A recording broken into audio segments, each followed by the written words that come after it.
Ben, thanks for joining a minute early. Happy to.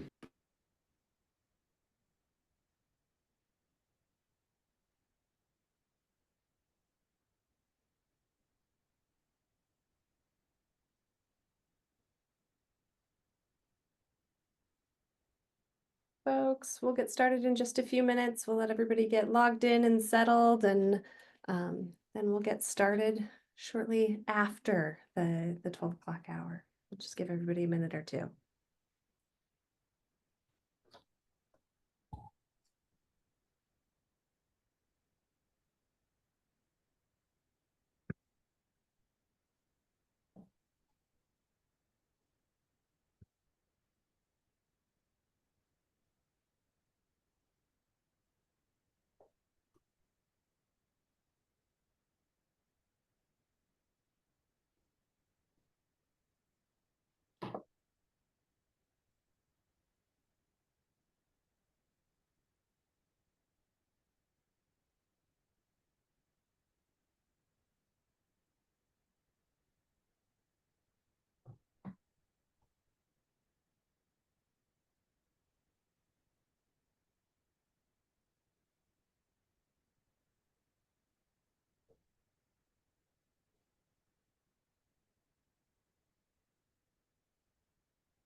I'm going to go ahead and get us started.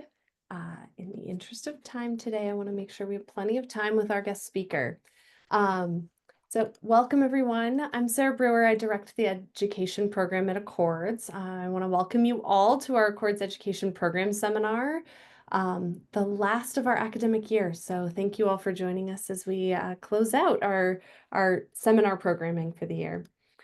For those of you who aren't familiar, I want to give a little bit of an introduction to Accords. That's the Adult and Child Center for Health Outcomes Research and Delivery Sciences. We are supported by the University of Colorado School of Medicine, as well as Children's Hospital Colorado. And we think of Accords as a little bit of a one-stop shop environment for faculty who are conducting pragmatic research. And it's a space to receive various types of services and supports for grants and projects, along with incredible mentorship, training, and education in health services research. So Accords conducts pragmatic research in real-world settings to help improve healthcare and outcomes. We provide a multidisciplinary and collaborative research environment where we really try to catalyze innovative and impactful research. We have, I think, 15 now strong methodological cores and programs that are led by national experts in those methodological areas. And today I really want to highlight our digital health technology core led by Susan Moore, who you'll see attending here. Feel free to wave and say hi. But she's been incredibly essential to helping us put together this series this year. We provide consultations and team building for grant proposals. So really being able to bring together kind of the right co-investigator team for your work. And then mentorship training and support for junior faculty and extensive educational opportunities, both locally and nationally, especially in that space of health services and delivery science. a few upcoming events I want to share with folks and have you mark your calendars for. The first is the Colorado Pragmatic Research and Health Conference, which is coming up really soon, June 4th and 5th, here at the Anschutz Medical Campus. That's June 4th and 5th from 9 to 4, and we're in the Elliman Conference Center. And I believe Jordan will drop in the chat for us a link for more information around CopperCon. And then I wanted to share, I think this is the first time we're announcing 2 upcoming workshops for the fall. The first is our Pragmatic Research Planning Workshop in partnership with CCTSI and CETA, the Center for Innovative Design and Analysis. And that will be August 22nd and September 5th. That is by application only, and information will be on the Accords Education website. And then second is our Accords Introduction to Qualitative Research workshop, which will be November 4th and 6th. And again, information on that will be on our website.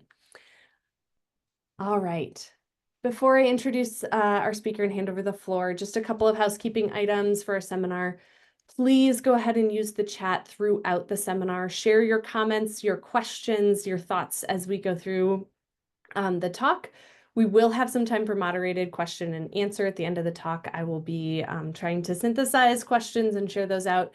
Matt, that means you do not need to track the chat while you're talking.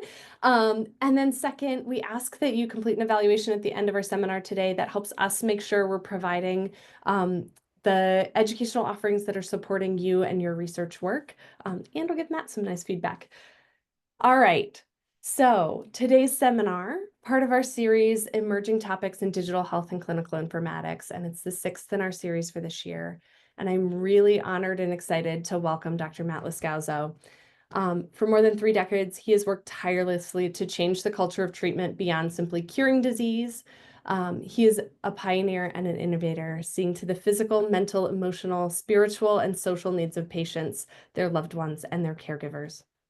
Dr. Loscalzo has brought this philosophy of compassionate expertise to every institution he's served. At New York's Memorial Sloan Kettering Cancer Center, Loscalzo specialized in the psychological management of pain, mentoring physicians, psychologists, social workers, health educators, and others. At Johns Hopkins, he created the school's first cross-discipline postgraduate institute focused on supportive care and the country's first supportive care screening program. And at City of Hope since 2007, Loscalzo has built a world-class supportive care team that puts all of our resources at every patient's disposal, from pain and palliative care to psychiatry and psychology, social work, spiritual care, family and community education, child life, and much more. To help make it all work, he and his team designed a unique support screen touchscreen program for patients and their families. Loscalzo has won a long list of awards and is a sought-after speaker and writer. He's authored many peer-reviewed articles and the popular book, For the Women We Love, A Breast Cancer Action Plan and Caregiver's Guide for Men. Please join me in welcoming Mr. Loscalzo today as he presents real-world tech augmented biopsychosocial screening, engagement, and activation for patients and partners. Welcome. Thank you very much, Sarah. And I want to thank you for the promotion to doctor. I'm not a doctor, I'm a professor. And but it's just like the Brewer family to be so incredibly gracious, you and Ben. I also want to I really want to show my appreciation to Susan Moore, who invited me to be part of this along with all of you. And of course, really Jordan Crawford, who's been holding my hand throughout this process. Thank you for that. And I want to say hi to Ben, who's been a colleague for many, many years. You used the word pragmatic earlier, and this is what this talk is. It's going to really be focusing on the practical. And when I say there's nothing that we will report today or share today that could have been done without technology, I think you're going to see how integrated it is into each program from day one to make these programs work. And without the technology, we could not have achieved what we have done. And you're going to see that. And I hope you will put questions and even more so put challenges into the chat. I'm a New Yorker, I'm used to that. Okay, there you go. So the map is not the territory. What I'm going to talk about today is the map of what things look like and how we got there, but I'm not going to go into much of the nitty-gritty of the politics and how you support these programs, although we will talk about that a bit on at the end. We're also going to talk about the impact of biopsychosocial screening, which is one of the really most major impacts for supportive care, palliative medicine, psychiatry, psychology, social work, that really changed the entire field. And then I'm going to share a few up and running programs that are widely successful and doing very well. And so what I'd like to do is to keep this as practical as we can and to make sure at the end of this that you get any questions answered. So you may want to think about this. In about 50 minutes, we're going to be ending. And at minute 51, you don't want to think to yourself, oh, I should have asked this question. I should have added how we're doing this, or I should have asked, how did you get it done? And I'm happy to talk about it. So don't wait until the end.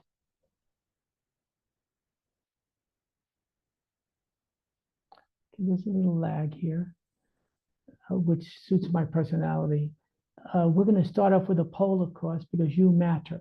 Overall, how helpful do you see emerging technologies beyond billing and documentation? Everything from extremely to other goes into the chat.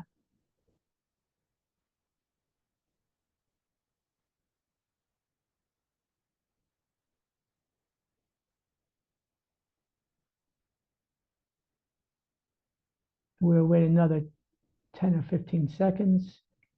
Then Jordan will work his magic. I'm going to vote too. I just put my hand on the scale. You can imagine where that went.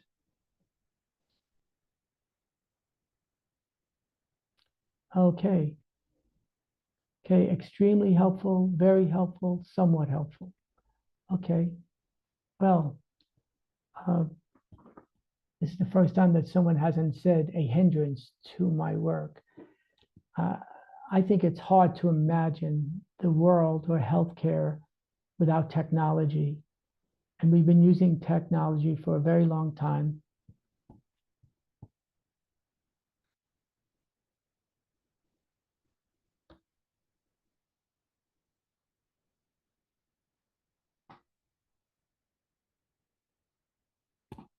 Okay, let me try this a different way. We're going to get there no matter what. There you go. People used to make fun of cars when they were early on. They were smelly, stinky, noisy, and they broke down a lot. But today in the world, there are 1.4 billion automobiles up and running, and very few people would think about going back. Can you put in the chat if you rode a horse into work today? I just want to see how many people are still fighting this. So here are some take-home messages. Tech is not futuristic. Healthcare is just so darn far behind, it feels that way. Tech has the ability to tailor and more humanize medical care in ways that it never has. It also has the ability to make the quality of medical care much, much greater. Tech can do a lot more than just document and bill. It could do more than what Epic focuses on. It also has the potential to increase inequities, and we have to be careful about this. Because can you imagine living in this world today without a smartphone? But it also has the potential to make communication more available, less expensive, especially to the most vulnerable. And the most vulnerable are those who tend to get sicker more, tend to live less long, tend to suffer more, and tend not to have a voice in our healthcare system. So why should anyone, and I am a clinician who creates programs, and so, but why should anyone care about innovative technologies at all? Well, the first one is survival. That's a big one. If you're not in the kitchen, you're more likely to be on the menu on that upper right part of the screen. It also offers a comprehensive real-world biopsychosocial screening perspectives. Every single person on this call, everyone on this planet has a biopsychosocial perspective, a biopsychosocial perspective. And also, again, we have to look at the system is not equal. It's not fair. People with the greatest access do tend to live longer, do tend to live better, and do tend to live healthier. And we have to know that. So we have to build systems that are simpler, faster, and easier. And there are technology deserts which add to the burden of access to technology. For those of us on this call, can you imagine not having access to the internet? We live on the internet. We live asking questions. And we're so interdependent in ways that we never have been. What always used to really upset me, and in every institution where I have worked, everyone, and I've been proud to work in all of them. If you go to see this person, your treatment for the same illness may not be the same as that one. In the comprehensive cancer centers like yours, that happens less, but it still happens. So we need to democratize knowledge, information, and especially research. So one of the shocks that came to the field was when the Institute of Medicine said psychosocial needs really, really matter. And this was the first time that it wasn't just seen as an add-on. The Institute of Medicine made it very clear it's a core aspect of care. Because as I mentioned on the prior slide, how long you live, how well you live, it really depends on where you're born, what options you have to resources, and who you are. So they called for the first time, the recommendation was a new standard of care for psychosocial and supportive care. All cancer care should ensure the provision of appropriate psychosocial health services. This was big. It was in 2007. This was not a small thing. The Institute of Medicine is major. My colleague and I, Karen Clark, at UCSD, we were screening patients based on the screening that Jim Zabora and I did at Johns Hopkins. But this time, for the first time, we got it off of paper and we got it onto a touch screen. And this was a wonderful story. And you may know this story. When we went to our IT team, this was in a fantastic brand new cancer center that just opened. We moved in when it was new, and we were told they were too busy. And on Friday, we would talk to them, tell them what we wanted to do. They valued it, and they said, no way we can do that. And a miracle happened every weekend for the next 3 years. Every Friday, they told us it couldn't be done. And every Monday, they called us and said, we talked over the weekend, we got it done. And so that goes back to you really need to pull in your IT team. My first slide has Dale Mitani on it, and I have to apologize because I should have introduced him. He is my colleague with the ecological momentary assessment and with the support screen.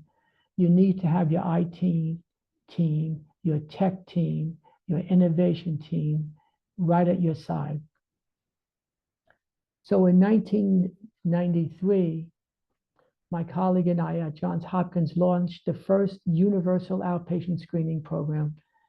Jim Zabora had a background. He was a visionary in the psychiatric aspects, and he used the brief symptom inventory, which some of you may know. I fixed that right away when I got there because most people don't have psychiatric symptoms.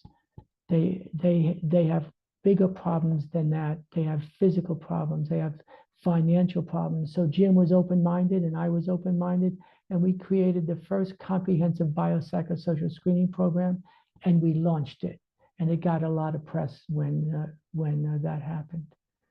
In June 2009, we implemented at City of Hope, brand new support screen, total in English, Spanish, and Chinese. We did well over 60,000 screenings now. And lo and behold, what the doctors said would happen didn't. And that is we had a refusal rate of less than 1%. It showed that patients and families really care about their own lives. One of the things that we learned from our focus groups is the language matters. And you know what matters more? And you know this, the medium matters. the way it looks, the way it feels, the respect it has for the viewer. And it can't be overly complex. It has to lead them by the hand with simple language, and problem-based screening is a specific approach to screening. It's a specific approach to priming. It reliably identifies patients who require interventions. We have 25 papers plus that show that. It anticipates challenges and prevents crises. It alerts the team to high-risk situations, which is where most of your time goes to, certainly most of the clinician's time. Communicates to patients and families in their own language, and that's problem-based language. It identifies problems as they enter the cancer center quickly. It teaches which problems are most distressing to the patient, to the family. It creates new knowledge by creating specific cancer groups by age, race, gender, staging, cancer diagnoses. Do you know what it does? It puts the light onto the real world, that we are complex human beings and cancer makes it harder. It develops prospective clinical and educational programs because, as you see, the entire process is patient and family focused. And what else? Why else would it? Why else would we use problem-based screening? Would anyone want to put that into the chat? Why else would we use the word problem? Does anyone want to take a crack at that?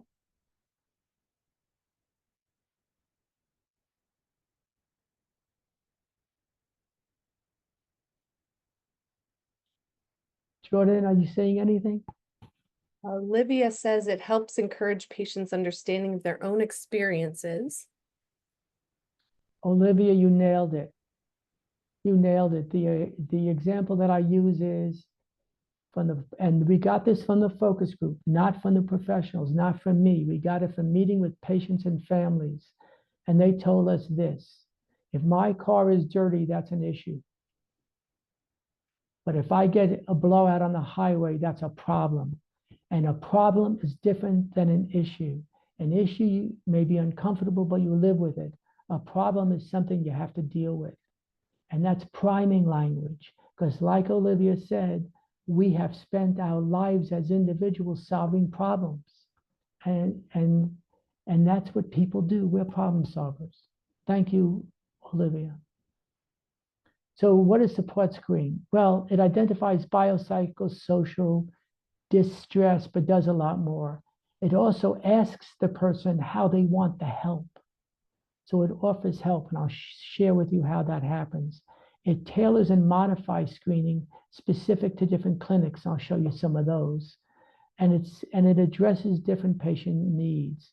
It also informs the healthcare team what the patient is struggling with and who is covering that problem. Is it the nurse? Is it the physician? Is it the mental health team?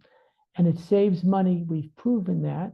It saves money by identifying high-risk patients for unnecessary admissions, extended stays, and especially coming to the emergency room, urgent care, which is what we have. But it also we proved through Accenture, an external group, it kept patients out of the intensive care unit, and fewer patients died there. They were more with their loved ones. And that really matters.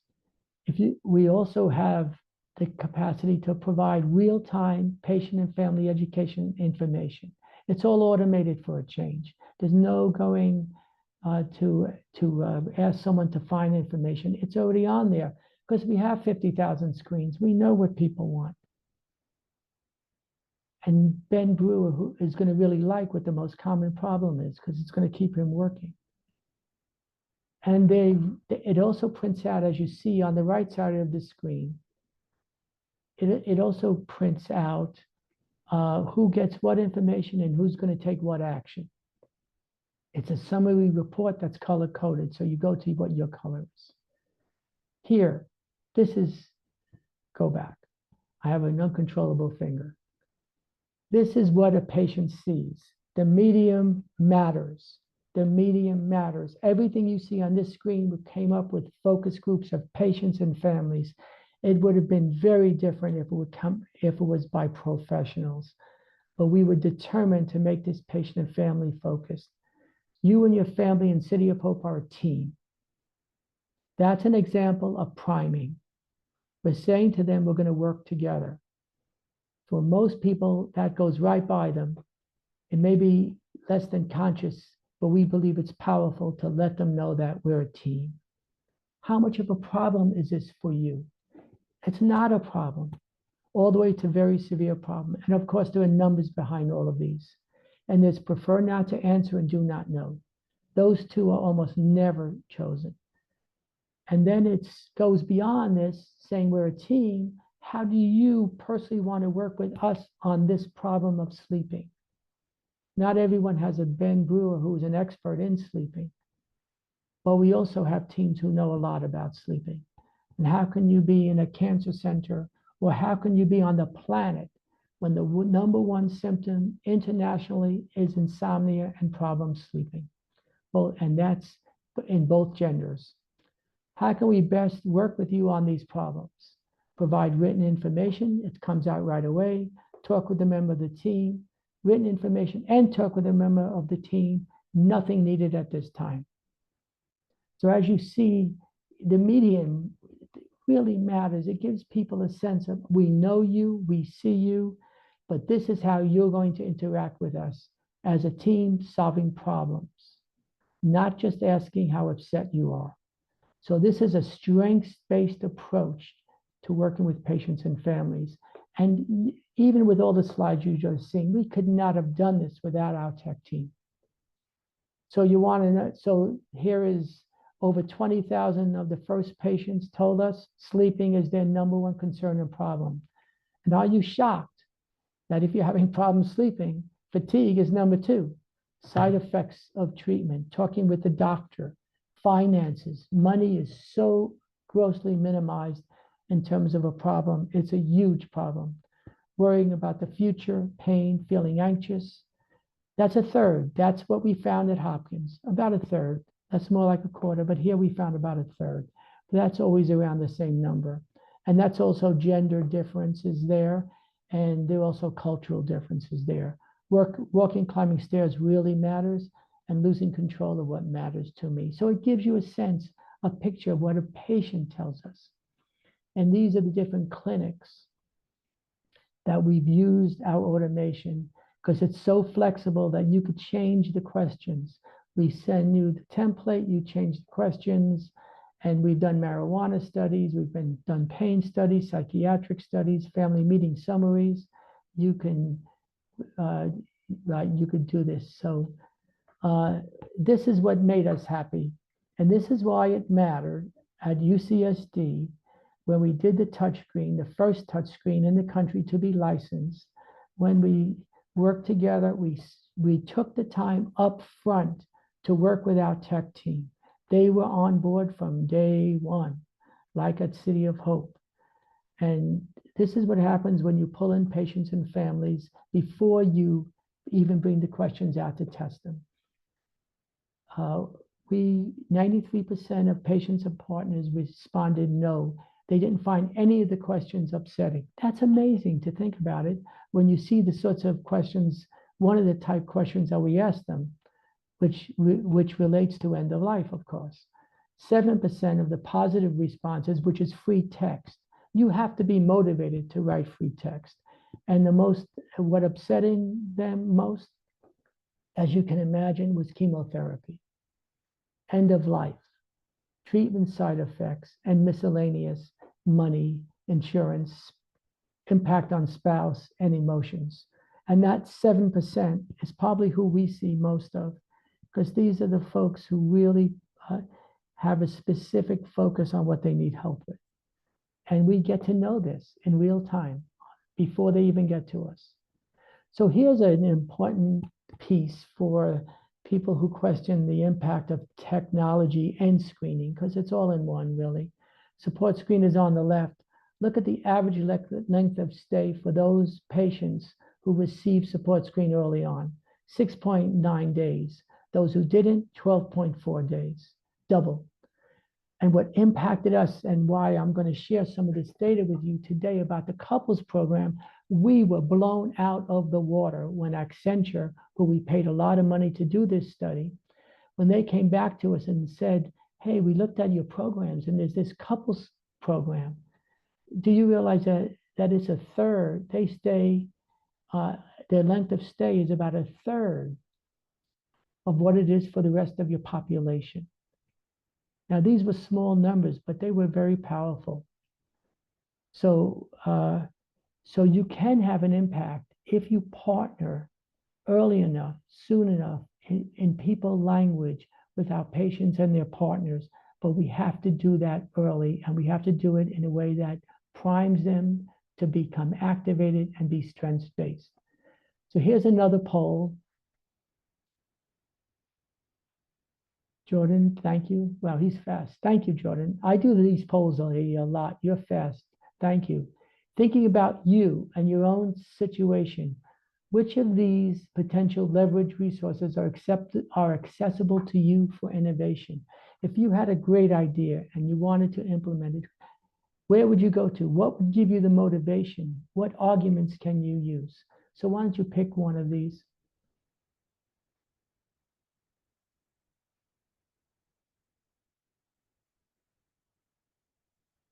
And we'll wait about another 10 seconds. Thank you, Jordan, for keeping us straight. Okay, and I'm gonna be one of the last voters.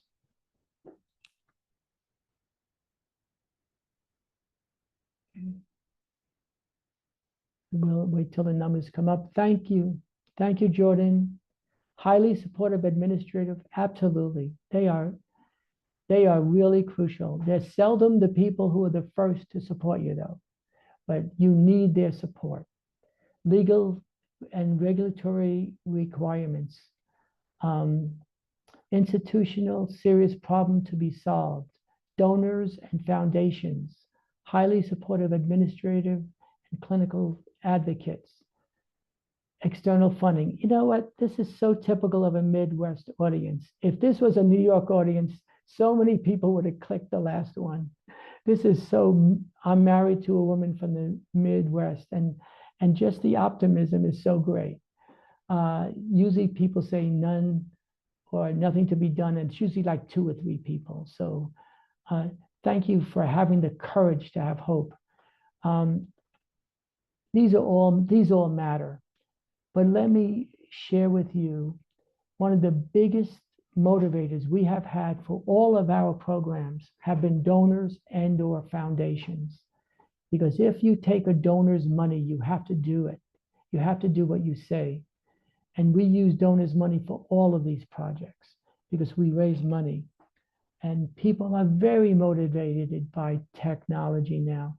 And you'd be amazed how few donors are approached to come up to support a new idea. But that's the only ideas that they will support are innovation, new ideas, and technology to me is magic. We can close the poll. I think I have to close the poll. You have to close. Thank you. Are there any questions, or have I upset anyone, or 5 minutes after this is over, would you want to have to say, let me tell that turkey what it's really like? We had a couple of others on this poll. Hey, I pointed out our M Health Lab and our Digital Tech Core because I think they are folks I would go to with my innovative ideas, especially Susan. And then Michelle also shared community buy-in as another leverage resource for getting new innovations up and running. fantastic. And as you think of this, as we go on in the short period of time that we have left, feel free to add more into the chat, more ideas or more ways so we all benefit from this, because I'm going to change this slide now because of what you just told me and make it better.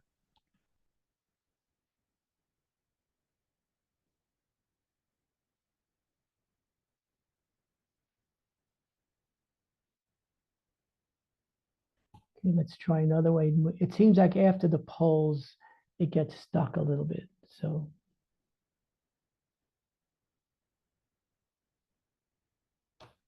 there you go. So we had we put support screen on an iPad and a computer, and it needed a human being to run it. And about 20 years ago, there was a survey in Michigan using an ecological momentary assessment. This is about 20 years ago, and it hooked me.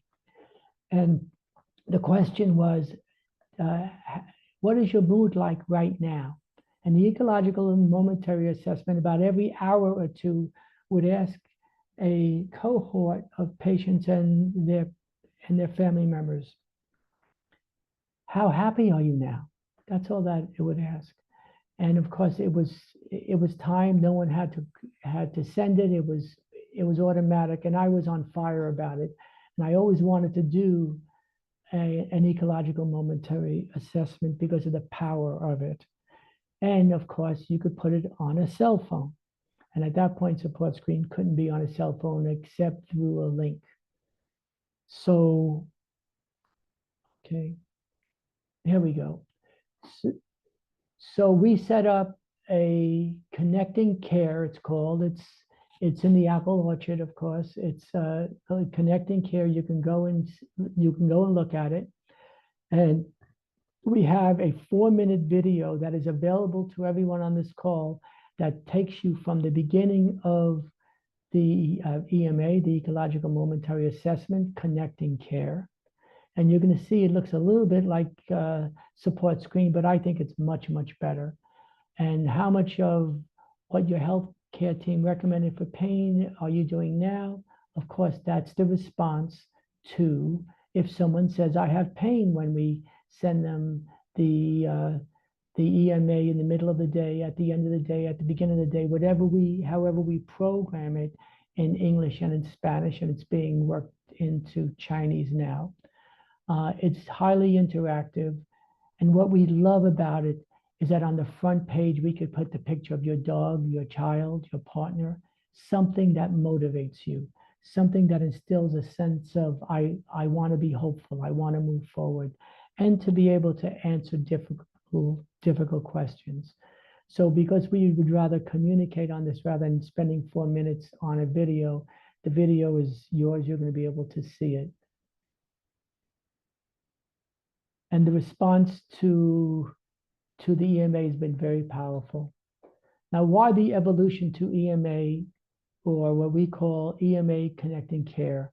It's the ability to pre-schedule interactions 24/7. We couldn't do that in the past. You needed a human. Availability, ease of use of cell phones and tablets, sends reminders when screenings are available using emails, text messages, or push notifications. We could personalize it by putting little bits of the video of a child or of a friend or of a pet, and to encourage the subjects to complete screening. Patients get tired. Partners of patients get tired. We are competing for their invaluable space, and uses login credentials to enhance security.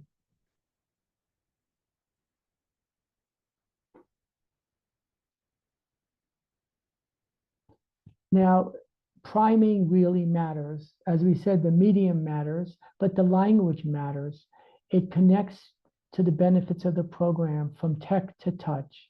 And that is to tell someone something that is prepared for them, that exposes the learners to relevant concepts prior to learning a task.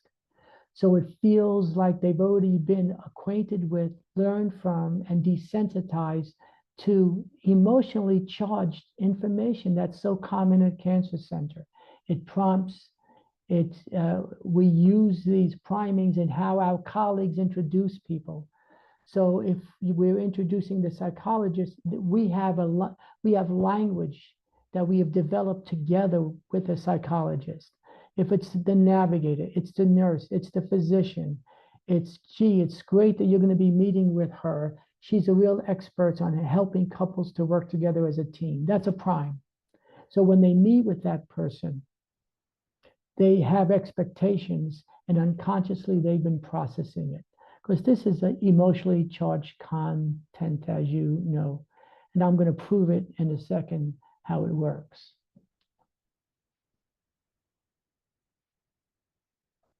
So this is, you've seen this earlier in the red box. This is what a patient, this is what the printout looks like to the physician. And why do I say this? Because the physician needs to know we've already gotten them primed. You can talk with this couple. You could talk with this patient about their medical situation, which is what they want to talk about. Because we know if we have two people, same or opposite sex couples, and they have different perspectives of the medical situation, that's a problem. That needs to be talked about because they're going to be living in different worlds. If I say anything that upsets anyone, please put it into the chat. Don't let me get away with anything. I'm just so sorry that there was a lag in the slides. Okay. The enhancements, and why would we put all this money into connecting an app care? And yes, we did get the money from a donor. Wow, the ability to pre-schedule interactions 24/7. That's very powerful. That's especially powerful if people aren't sleeping and they want to tell you or share with you what their experience is when they are not sleeping, because they could turn it off or they could turn it on. The ability to use cell phones, to use the device in the camera. Ben and I have talked about this many times. If I have a camera, I have access to who this person is. I ask, can you show me if there's food in your refrigerator? Can you show me your pets to see if they're clean and well taken care of? Can you take me for a tour of your house? And my favorite is when a child walks by and you say to the patient, would it be okay with you if we talk with your son, daughter, grandchild? Bring them over to the camera if that's okay. And we talk to them and we say, tell us how mom is doing. Or tell us how dad is doing. All of a sudden, we are role modeling, communicating for them in a way that they may not know how to do. So the interventions are very, very powerful, whether they're live or whether they are only schedules.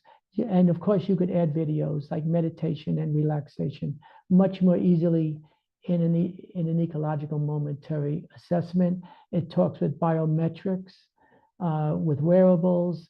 You could add a messaging feature to allow the caregivers to contact their healthcare liaison person, whoever that is, and they could add into the journals. This is a long way from support screen. This is a long way from a one-way system that had to be personed. So I just want to talk to you briefly. We have about 15 minutes left, but I want to make sure that you stop me, Jordan, at any time. If there's someone who wants to say something, I never mind being stopped. This is a couples program we could not have run without technology, and you'll see why shortly. This is who you need and what you need. If I walk past a physician, a nurse, a psychologist, a social worker in the hallway, and I ask them a question about any of our programs, and if they answer and help us, I put their picture up on the screen. And I send them this screen and say, thank you for helping us with this program. You're now one of our leaders. And so when I go to raise funds, I show them this screen. I show them we have a chaplain, we have a navigator, we have scientists who are signed on to do research. So the Couples Coping Against Cancer is the only standard of care couples program in the country. Now, every time I say that, I'm terrified, but I'm terrified for a good reason. I want someone to send me a text saying, go into the chat saying, no, it's not. We just started one. There are couples programs in the country, but they're not standard of care, and this one is. Over 3,000 couples have participated so far. We catch them by screening them before the first visit, and we follow them through bereavement or survivorship. This is actively standard of care in a number of programs, and the evaluations, I've never had a program like this. The evaluations are always very high. The physicians, 100% of them who we screen, tell us they would recommend it to other physicians, because when I see one of the couples you and your team have seen, they're calmer. And we can focus on medicine, not on other problems like money or how they're coping, which is important, but we care about treatment. and the dramatic cost to the institution, which even you should have been impressed with those savings. But there's another savings to not being in the intensive care unit or dying in the intensive care unit. 5 years after someone dies in the intensive care unit, the family, 25% of them, still have symptoms of PTSD. I'm not saying they have full-blown PTSD, but I am hanging in there with what the data teaches us. 25% of those caregivers of that person who died in the intensive care unit still have symptoms. They have been traumatized. The intensive care unit is not a humanistic experience. And in February 23, due to a donor, we launched into neuro-oncology, which you know is a place that couples counseling is really needed, given the rapidity of the disease and what the surgery and treatment does. Okay. So couples coping, the program goals, identify and address a couple at the same time. We could do this with the EMA in ways we couldn't do it with our prior instruments. The patient and the couple fill out a comprehensive biopsychosocial screen, English, Spanish, and soon Chinese. It enables a couple to openly and honestly communicate, emotionally support, and solve problems together. That's what the program does. That's what we say to people. This is what we say to people. After their screen, we look at their screen, we say, you say you expect to be cured. You think you're going to die tomorrow. Have you spoken about that? That impacts you. We need you together on the same page to work against the cancer. Because you remember when you first met and committed to this relationship, you knew, like all relationships, it would end. But you had the courage to commit to this relationship. And I see you here now. And are you recommitting to working together against the cancer? Can I ask you that? That's what we asked on the first session. And people told us we could never get away with that. We have not had one complaint. Over 3,000 couples. And that's because we prime them with the screening. They meet with a mental health professional, and they have the information that they already asked for, whether it be education or resource. It provides couples with skills. We teach them skills, how to communicate, how to cope, and we refer them out when they need to be rapidly. They don't have to wait till they manifest the problems. It prepares the couples to focus on the medical aspects of care, which is where they should be. All patients and partners are also in groups, and we have couple-based interventions. And because of time, I'm not going to go through it in depth, but the couples program is extremely comprehensive, and we know the limits. The couples program helps couples to work together to manage the challenges of cancer. If there are bigger or different problems, they refer to our experts in the community as a couple. What providers say? The couples program provides the needed skills to empower the patient living with breast cancer and their partners at a critical time. This is what the physicians say. I treat genitourinary cancers, which are male-dominant diseases that afflict patients in their older age. For example, prostate, bladder, kidney. Partners play an essential role in the management of these older patients. Now, come on, these are older men. How open are they going to be to talk about their fears and their concerns? We know that men in general, and older men specifically, when they die, they frequently leave their partners without the information and knowledge about where things are that they need. So not only are these same and opposite partners traumatized by the death or by the illness, but now they're left alone to figure things out. That's not okay. We can do better. And here is the question that took us a year to come up with it. We may not be very bright, but it's been working. Not a single complaint. Which statement is closest to your understanding of the present medical situation? Cure is likely, all the way down to cure is not likely. Again, not a single person has complained about this question, but when we meet with them, by the time they've answered this question, then they meet with a mental health counselor, they're ready to talk. Just think, if you were asked this question, if you were seriously ill, of you and your partner, how would you take it?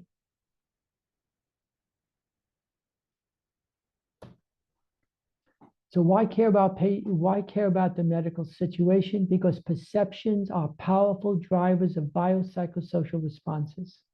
Sharing perceptions are emotionally charged and confusing. Unrealistic expectations can be frustrating and distort the relationship between the couple and the healthcare team. Misalignments have been shown to result in poor quality of care. We cannot do this work without technology. We cannot do this on paper and pencil. It changes everything. The medium really matters. And it's essential for realistic decision making. Discordance in prognosis perceptions has been shown to induce anxiety, depression, caregiver burden, impede patient communication, and undermine adaptive dyadic coping and relational satisfaction. What are the benefits? Use of time and relationships is strengths-based. No one has time to waste. If you're totally healthy, you don't have time to waste either. It's not just people my age that should be caring about time. The clock is ticking for all of us.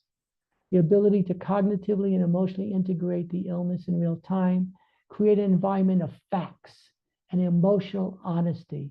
If you want to have a healthy relationship with the same opposite sex partner, you need both.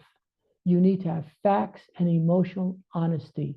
Emotional honesty, attention, and a sense of presence and commitment is what makes relationships healthy. Just being with someone for 30 years doesn't. Recognition of patient and partner understandings, greater likelihood of the benefits. So illness is an opportunity, though a dangerous one. It takes away part of your life, but in doing so, it gives you the opportunity to choose the life you will lead. Taking responsibility, that's what that is, as opposed to living out the one you have simply accumulated over the years. So I just want to shift gears to look at what are some of the barriers that people like me run up against to get people like you to work with us. And that is, you're expensive. You're often overworked and understaffed. It's high turnover. So for us to get past this precipice, we've got to be really smart and figure out how to engage you, how to engage your bosses, how to engage the institutional resources. And one of the ways to do that is to link to where in your institution the resources and the power lies. What are the values of your institution? What would bring the benefits to them, and what are the positive outcomes? And you need to make this crystal clear with everyone with whom you speak. You need to think about how you engage your administrative and clinical leaders, and remember, what they value may not be what you value. You can never go wrong by bringing up money. To engage the highest institutional leaders, you may need to avoid your mid-level managers. I'm sorry, because they're so involved with the hard work of running the institution. You may need to be with those people who have more of a vision, and often they are higher up. And that's why at different meetings, you need to be ready to speak up about what your vision is and what you want to accomplish for the institution first, for your department, for patients and families, and for you. But it's got to be, the higher up, the more institutional the vision's got to be. And you want to think about funding the program through research, training, innovation, industry, and community partnerships. And also, what is missing? Donors. Think about donors. They love innovation. So if you want to avoid the crash, have tech support there from the launch, or else you can't do it. And I'm going to end with this slide. And this is, if we are lucky, our response team is also our tech innovation team. Thank you very much. Thank you so much, Matt. This is really an incredible journey of work here. I'm going to pull out a couple of the questions we have in the chat. Olivia asked around the couples program, what couples value most in the providers who are supporting them in that program? Well, that's okay. So I don't know if you're allowed to get an A+ on this thing. What the most motivating thing is the couples saying to us, nobody anywhere has ever even, we've been to 3 other cancer centers, we've been to 1 other place. No one even thought of us as a couple. No one ever realized that when we go home, we have this challenge, this Sisyphean task to deal with. And what they thank us. I remember one couple who they came in and we spoke to them and they said, you really need to stop. You have to stop. We have to get down on our knees and pray to thank God for bringing you to us. And we got down on our knees and we prayed with them, of course. So we had this other person tell us, I'm so glad that we did this. And we say, why? And she says, I just want to tell you, I'm so glad that we did this. And I said, okay. And her husband left and she said, if I would have had this, I'd still be married to my first husband.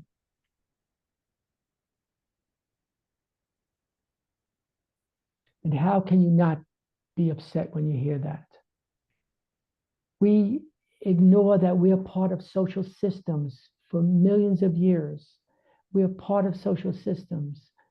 And so when we disconnect from our primary support system, we are grossly undermining the ability of the patient to cope and to manage and to be creative. And for those patients who don't have a couple at City of Hope, we do have an uncoupled program as well. I don't know if that answered what was asked, but if I go off the reservation, just bring me back. I see nodding from our question asker. Michelle also asked if you could talk a little bit about how the technology's changed or would change when working with communities, rural communities, Spanish-speaking only communities, LGBTQ communities, and basically thinking about populations experiencing more oppressive systems. How does the technology shift or intentionally focus on unique needs, and how successful the technology has been implemented with the medical team is not a part of those same communities, and some of the feedback you've received? Okay, well, I think that's an easy one. The question is hard, but the answer is easy. Susan and Ben have an NCI supported training program to answer that question with national leaders who have done it. Not philosophical people, but people who really know how to use apps, know how to use ecological momentary assessments, knows how to evaluate them. So Susan and Ben, with the program that they are running out of the University of Colorado, they really are the best people to answer this. But I will say it's what underserved need most. And we have to figure out ways to get the costs down, and we have to figure out ways to put this into multiple languages.